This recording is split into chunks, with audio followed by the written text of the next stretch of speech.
Hello everyone, welcome back to another art time lapse.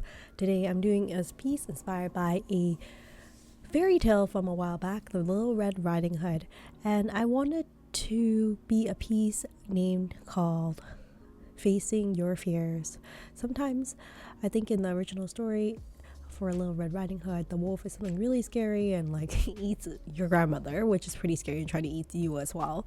But I wonder, like, where does the story come from for the wolf itself? Like, did a wolf come with an intention of malice and trying to portray itself in such a way, like what was the environment that they grow up in? I think every child grows up or born innocent. It's the environment that they are induced in that makes them grow into who they are and what they do as they're older. So I always wonder about what the story behind everything is. I think, like, I saw a quote a few days ago about how sometimes you don't know what a hard day or the tough times that someone's going through just by that split second that you have to interact with them. Just don't judge right away.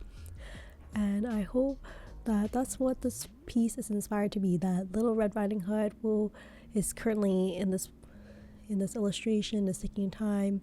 She put her hand slowly on the cheek of the wolf and just maybe kissing, blowing a kiss, or like whispering to him, "Tell me your story," or like, "Is everything okay?" I think, like, even a random stranger, sometimes if you're having a tough day, just come by and say, "Are you okay? Do you need help?" It really makes a difference. And I don't know if that type or act of kindness is as evident as it is today compared to maybe pre-pandemic. I think we're more guarded nowadays of like possible scammers or like that will arise, given that social media has made it so prominent that there's a lot to be fearful out there, but there's also a lot to be hopeful for. So I hope I am not that hopeful optimist. But in this piece, I've decided to add Little Red Riding Hood standing on a little pebble rock, trying to reach up to this giant wolf that is actually responding to her very gently and saying, "Yes, I see you, I hear you, thank you." So that's my piece, and I intend the background to be quite dark, like maybe black. And black is not usually a gouache color I usually use because I find that it's just so extreme. A lot of times I like to blend it with like a tinge of burnt umber or like violet or cobalt blue, and I like how there's dimension to it. But like for this particular painting, I've chosen a solid black because I think it'll really make the characters pop so much more. So it's going to be these characters who are standing in front of this black background with these trees that are like stark white contrasts in the background as well. Here I'm just trying to add a little bit of detail and lace to the Little Red Riding Hood's dress underneath her hood, and then just layering on a lot of black gouache. I think alternatively, maybe like a better option to consider if I was to do this again, maybe is to just add black gouache all over the background and then use white gouache on top of the empty space where I want the trees to be. Maybe that will make it a little bit easier, but in this case I thought I'll try it out, try to leave the white space. Definitely takes a little bit more work and effort in trying to leave that white space for where the trees would be,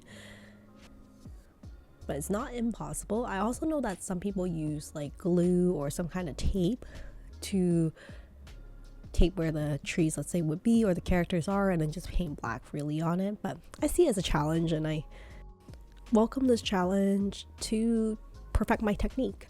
So here I'm using a Sakura jelly roll to add on the branches because I just didn't think it was worth the time to leave out white space for that. So slowly adding in the branches. This part is actually quite therapeutic. I can totally see myself, if I have time, going to a coffee shop and just like slowly adding in the details for the branches of the leaves.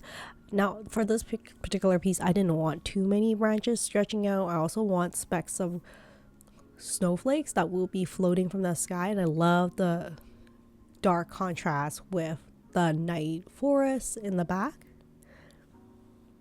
But I just feel like it feels really magical, like you're in a moment, like a special moment that was meant to be these two individuals, but you just get a small glimpse of it.